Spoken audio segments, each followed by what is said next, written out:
দিয়ে আমি আল্লাহ আমার বান্দাদেরকে পরীক্ষা করব।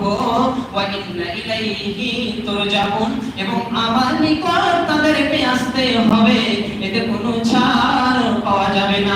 অতএব মানুষেরে, তুমি আমার কাছে ততক্ষণ পর্যন্ত আসবে না, ততক্ষণ তুমি কবরে আসবে না, যতক্ষণ পর্যন্ত তুমি আমার পরীক্ষাগুলোতে পাস না করতে পারবে, যতক্ষণ পর্যন্ত তুমি আমার উপদেশকে মান্যতা না দিতে পারবে, যতক্ষণ পর্যন্ত মুসলিম না হতে পারবে আর আমার পরীক্ষাগুলোকে পাস না করতে পারবে, ততদিন তুমি কবরে আসবে না। আল্লাহ বলছেন, এসে যে আমি তোমাকে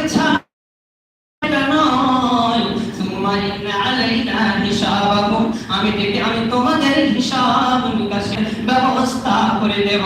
যখনই তুমি কবরে যাবে, আমি আল্লাহ মুনকার নাকির দিয়ে তোমার প্রশ্নের জবাব নিয়ে নেব।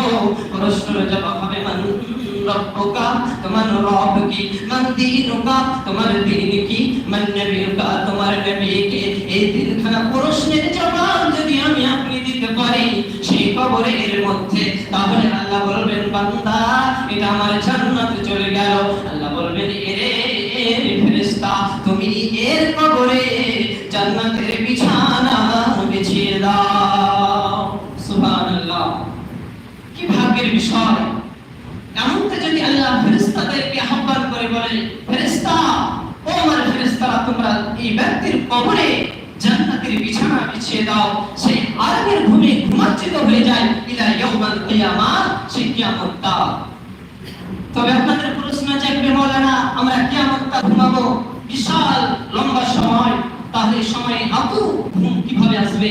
তবে উদাহরণস্বরূপ বড় বড় আলেম মুহাদ্দিস কেরাম বলেরা উদাহরণ করেছেন, যখন তার স্বামী তার স্ত্রীকে নিয়ে বাসসজ্জা পালন করে, যে সময়টা তাড়াতাড়ি হয়ে যায়, বুঝতে না পারে, আহারে আমার প্রাণের স্ত্রীকে নিয়ে আমি কত আয়েশ মাস্তি করছিলাম, তাড়াতাড়ি করে সকালটা হয়ে গেল, এমনটা আমাদের মনের ভাব প্রকাশ করে। তা জিনাদের বাসর ঘর হয়েছে, ওনারাই ভালো বলতে পারবেন।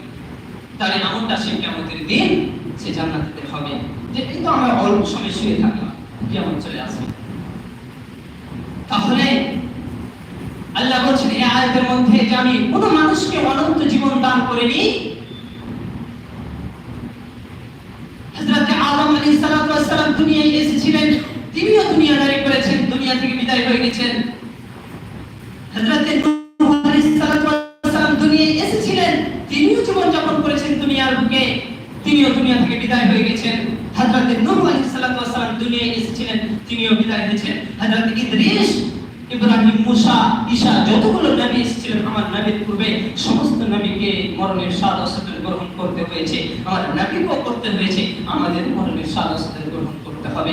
এতে কোনো ছাড়, এতে কোনো উপায় নেই আমাদের। অন্যথা আল্লাহ আরো বলছেন, আল্লাহ রাব্বুল আলামিন বলছেন, আইনামা তাকুনু ইদরিকুমুল মাউতা ওয়ালাউ কুনতুম ফি বুরুজিন মুশাইয়াদা। এখানে বলছেন, তোমরা যেখানে অবস্থান করো না কেন, তোমাদেরকে মরণ গ্রাস করবে, মরণ তোমাদেরকে একদিন ধরবে, মালাকুল মাউত ছেড়ে তোমার জানটাকে একদিন কবজ করে নিয়ে চলে আসবে। আহারে আমার প্রাণের এই আত্মাটা, আমার এই প্রাণের এই দেহটা একদিন কবরে শুয়ে থাকবে। যদি জান্নাতি হয় তাহলে ভারী ভালো, নচেত আমার দেহ পোকাতে খাবে, নচেত আমার দেহ সাপ পাথরে খাবে, আমার মাথাগুলো গলে গলে, মগজগুলো গলে গলে কবরে পড়বে আর পোকামাকড় খাবে। আহারে সেই কষ্টের বিষয় এটাই। আল্লাহ, যদি আমরা জান্নাতি না হই তাহলে আমাদের ভয়াবহ আযাব রয়েছে। আল্লাহ রে, আমাদেরকে তুমি জাহান্নাম থেকে বাঁচাও। হে আল্লাহ, তুমি আমাদেরকে জান্নাতুল ফেরদাউস দান করো, নচেত আমরা গরম সহ্য করতে পারছি না। আল্লাহ, সামান্য আমরা দুনিয়ার বিষ সহ্য করতে পারছি না। যদি জাহান্নামী হয় তাহলে কবরে যে যদি প্রশ্নের জবাব দিয়ে জান্নাত হাসিল না করতে পারি, তাহলে সেই পোকামাকড়ের